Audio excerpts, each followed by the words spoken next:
Look at him, standing there, alone, silent. That's you in 6 months if nothing changes. Not because you're weak, not because you're broken, because you never learned the one decision that separates men who get left from men women are terrified to lose. I'm going to give you that decision, not at the end. Not as a reward, I'm going to build it into you piece by piece for the next 25 minutes. And when I hand you the framework, the exact structure, you will never think about relationships, respect, or self-worth the same way again. Sit with that. Let me tell you what nobody tells young men. Love does not keep her. Loyalty does not keep her. Even effort, the thing you're so proud of, does not keep her. What keeps her is simple, brutal, unforgiving, value. Not the value you think you have, the value she actually experiences every single day. Here's the trap. You've fallen for it. I fell for it too. You think if you give more, she'll feel more. More texts, more apologies, more check-ins, more reassurance. You think love is addition. It's not. Love is subtraction. Every time you shrink yourself to keep her comfortable, you subtract from what made her want you in the first place.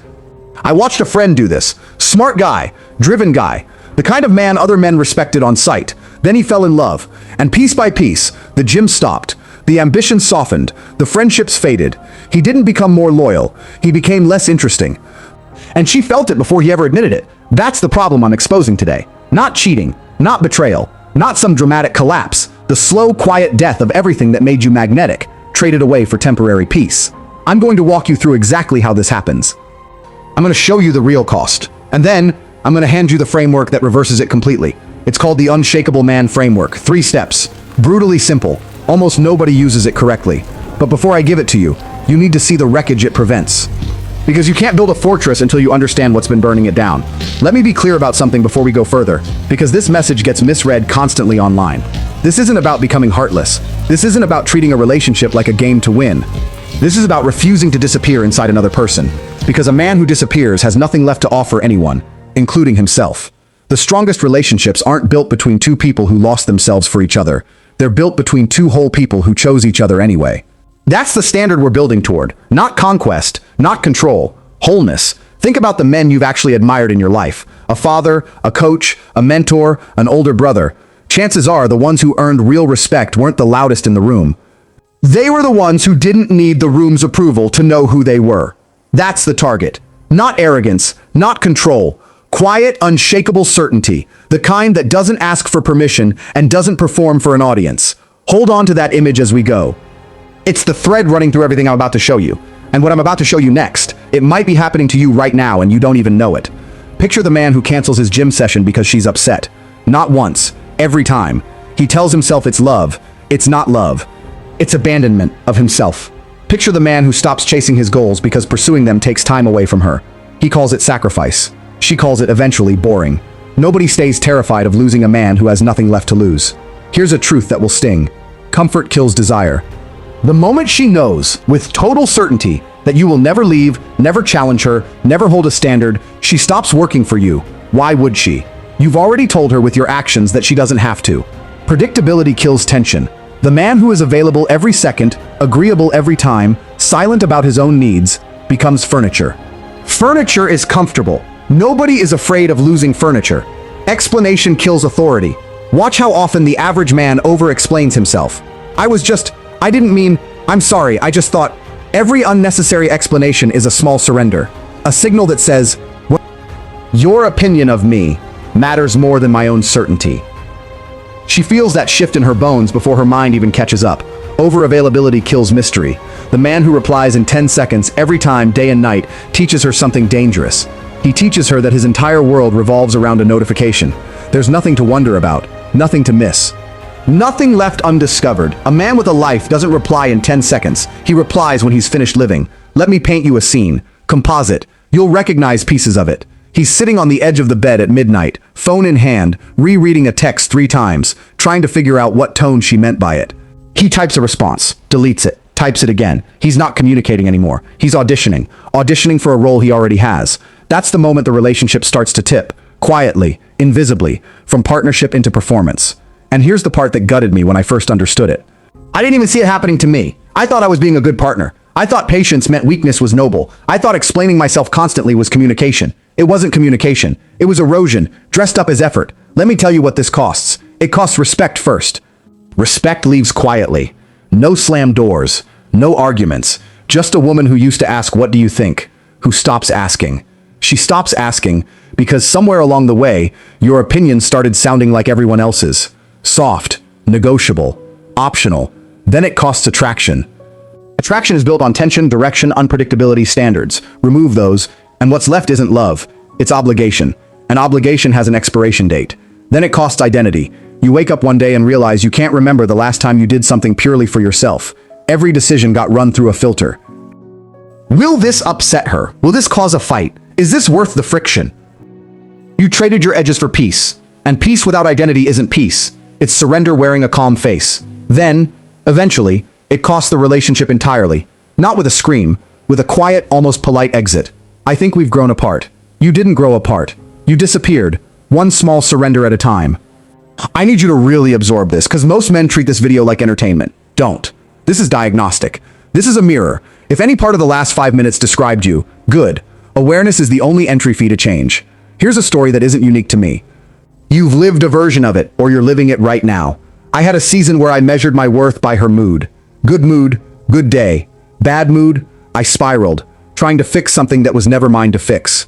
I stopped training because there wasn't time. I stopped seeing certain friends because they made her uncomfortable. I stopped pursuing a goal I'd had for years because it felt selfish to want something outside of us. I told myself this was devotion, it was disappearance. And the cruelest part, she didn't ask me to disappear. I volunteered. Let's talk about the friends who watch this happen. They see it before she does. Sometimes. The guy who used to have opinions at dinner, who now just nods along. The guy who used to plan trips with the boys, who now checks in every 20 minutes like he's on parole. The guy who used to walk into a room like he owned it, who now scans the room first, looking for her mood before he decides his own. They don't say anything, men rarely do, but they notice, and slowly, quietly, they stop inviting him. Not out of malice, out of instinct. Nobody wants to watch a friend disappear in real time. Here's the part that should actually scare you. This erosion doesn't just cost the relationship. It costs every relationship. Your friendships thin out because you stop showing up. Your career stalls because your ambition got rerouted into managing someone else's emotions. Your own self-talk turns hostile because deep down, you know you're not living as the man you were built to be. The relationship isn't the only casualty. You are. I want to be precise about something because this message gets twisted constantly. This isn't permission to be selfish, absent, or careless with someone who loves you. This is a warning against disappearing in the name of love. There's a massive difference between generosity and self-erasure. Generosity gives from a full cup. Self-erasure gives from an empty one, and calls the emptiness sacrifice. One builds respect, the other quietly destroys it. There's a specific kind of silence that shows up in these relationships. You'll recognize it. It's not peaceful silence. It's the silence of a man who's learned that speaking up costs more than it's worth.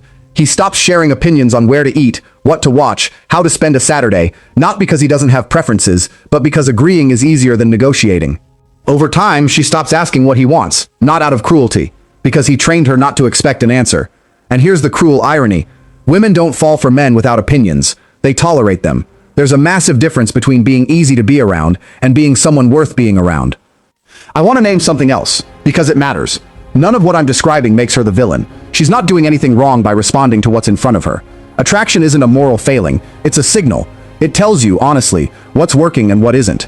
When a man blames his partner for not appreciating him enough, instead of examining the version of himself he's been bringing to the relationship, he skips the only step that actually changes anything. Self-examination isn't weakness. It's the price of becoming someone worth staying for. Now, here's where it flips. Here's the exact moment I stopped losing myself and started building something no woman could ever take lightly again. I remember the moment clearly. Not a big dramatic scene, just a quiet realization at 2 a.m. I asked myself one question. If she left tomorrow, would I still respect the man I saw in the mirror? I couldn't answer yes. That silence told me everything. I had built my entire identity around being chosen, not around being someone worth choosing. There's a difference, a massive one. Being chosen is passive. It's hoping. Being worth choosing is active. It's building. Sit up. Pay attention.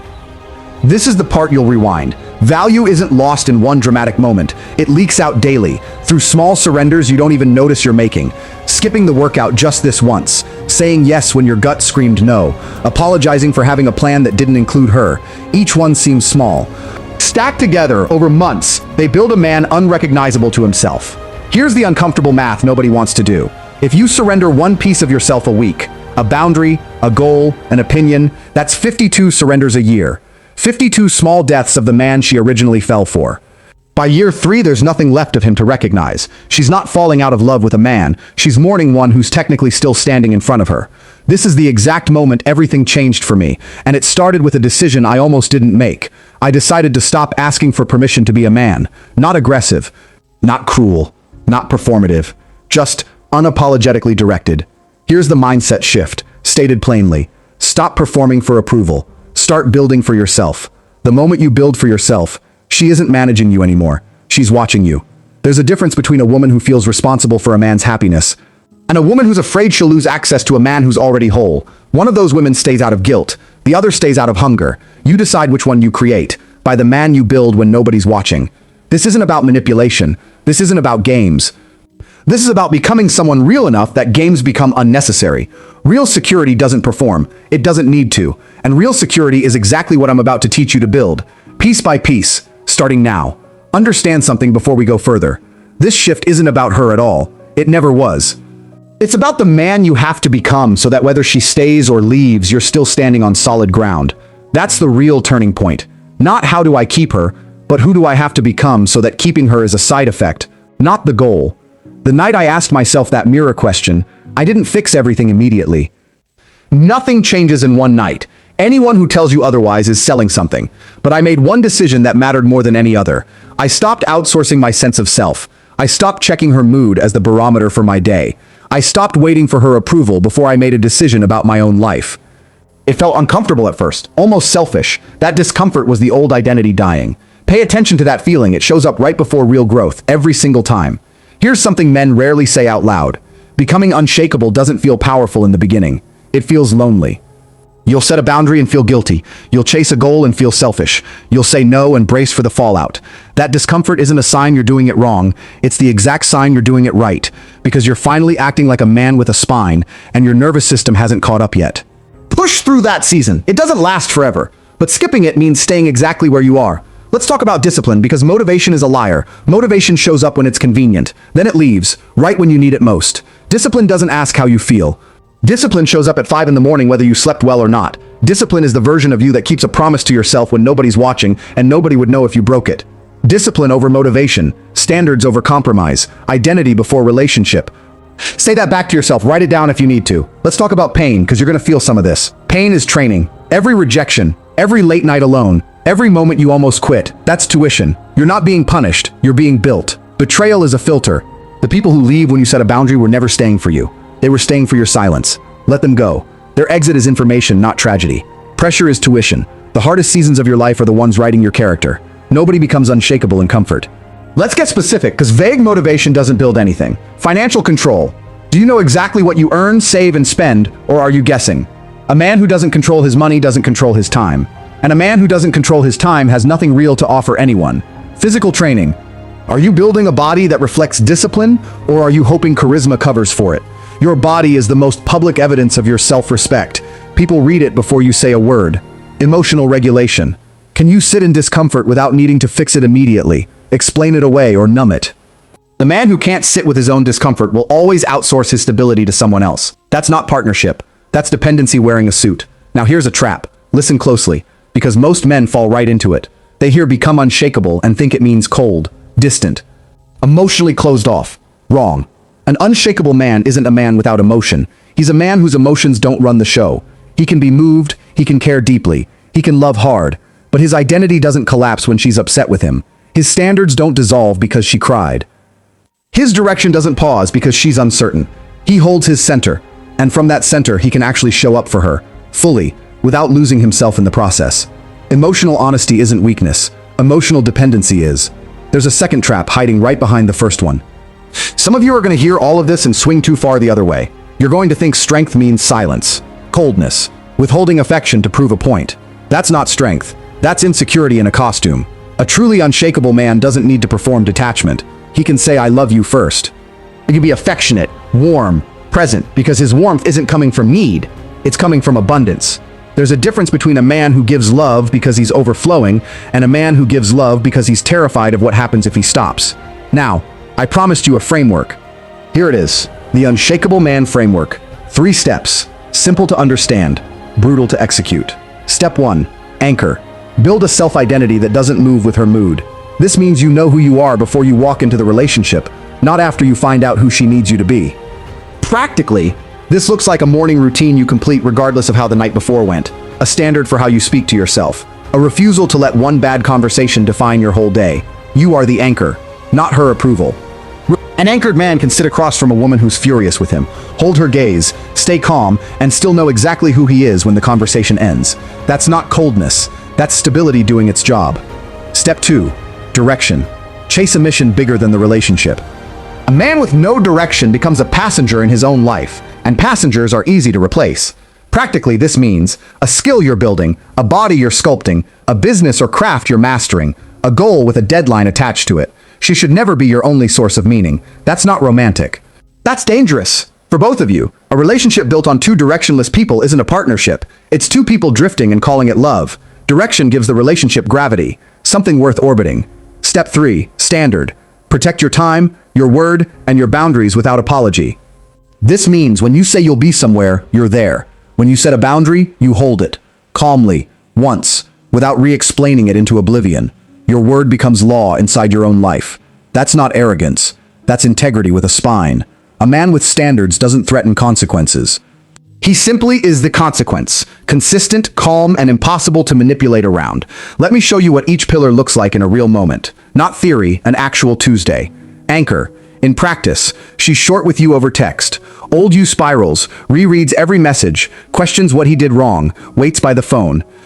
Anchored you, finishes your workout, finishes your work block, and responds when you're actually available, not when panic tells you to. Same situation. Completely different man. The outcome she experiences is night and day, and she feels which one she's dealing with immediately. Direction, in practice. A Saturday opens up. Old you asks what does she want to do before you've asked yourself what you want to build that day. Directed you already has a plan. A session at the gym, an hour on the skill you're mastering, a project with a deadline. She's welcome to join the life you're building. She is never required to invent it for you. Standard, in practice, she pushes a boundary, shows up late for the third time, or dismisses something you clearly said mattered to you. Old you swallows it, mentions it lightly, drops it the second there's pushback. Standard holding you names it once, plainly, without a lecture. This matters to me. I need it respected. Then you let the moment breathe. No relitigating. No 12 follow-up texts justifying why you said it. Notice something about all three examples. None of them involve raising your voice. None of them involve ultimatums, threats, or manufactured jealousy. The Unshakable Man Framework isn't about dominance over another person. It's about ownership of yourself, so complete, so consistent, that dominance games become irrelevant. Weak men perform strength loudly, because they don't actually have it. Strong men rarely need to mention it. Their calendar, their body, their word, those do the talking. Anchor, direction, standard. Say it again. Anchor, direction, standard. That's the framework. Simple enough to remember at 2 a.m. Hard enough to filter out every man who isn't serious. Here's what this looks like in daily life. You wake up at the same time, every day, and you complete one task before you touch your phone. That's anchor in action. You spend 30 minutes a day on a goal that has nothing to do with her. That's direction in action. You say what you mean, once, and you don't apologize for having limits. That's standard in action. None of this requires her permission. None of this requires an announcement. It requires repetition, the same discipline shown up for, day after day, until it becomes who you are instead of something you're doing. Here's what happens when you live this way. You stop chasing peace and start building respect. You stop asking to be chosen and start becoming impossible to overlook. You stop fearing loss and start becoming the loss she fears. Not because you threatened it, not because you played a game, because you built a life so solid, so directed, so undeniably yours, that walking away from it would cost her something real. That's the whole secret. Nobody is afraid to lose a man who has nothing. Everybody is afraid to lose a man who has everything, and chose to build a life with them anyway. Build the man first. The rest follows. Let me give you a way to check yourself honestly, because self-awareness without a mirror is just a story you tell yourself. Ask these 3 questions tonight. 1. If I removed her from my life completely, would my daily routine survive intact? Would I still train, still work towards something, still hold my standards? If the answer is no, you've built your identity on borrowed ground. 2. When was the last time I said no to her, calmly, without guilt, and meant it? If you can't remember, your standard has already eroded, whether you've noticed or not. 3. Am I chasing a mission right now that has nothing to do with being chosen, being liked, or being approved of?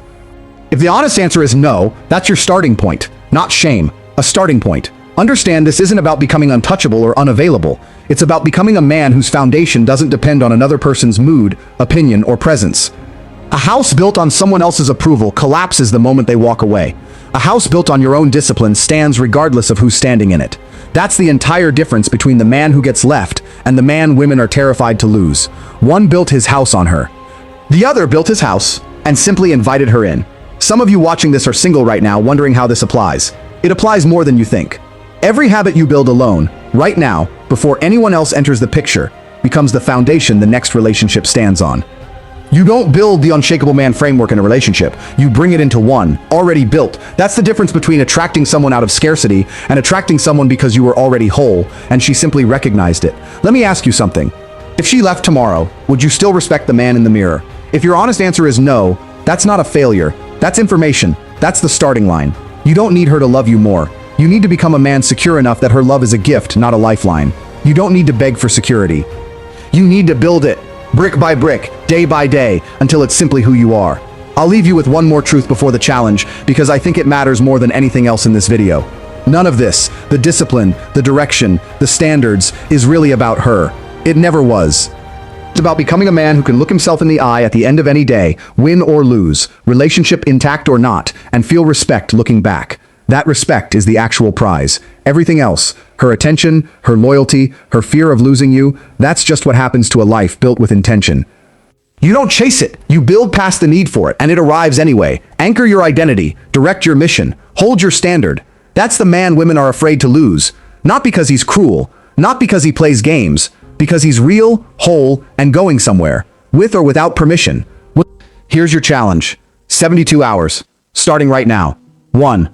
Wake up at the same time every day and complete one non-negotiable task before you check your phone. 2. Set one boundary you've been too afraid to set. Say it once, calmly, no re-explaining. 3. Spend 30 minutes a day, every day, on a goal that has nothing to do with anyone but you. Track it. Prove it to yourself. Not to her, not to me, to you. Write it down somewhere you'll see it every morning. A note on your mirror. A reminder on your phone. Whatever keeps it in front of you when motivation inevitably fades and discipline has to carry the weight instead. For the next 72 hours, don't ask for permission to be great. Just be great, and let her watch. The question isn't whether she's afraid to lose you. The question is, have you built a man actually worth being afraid to lose?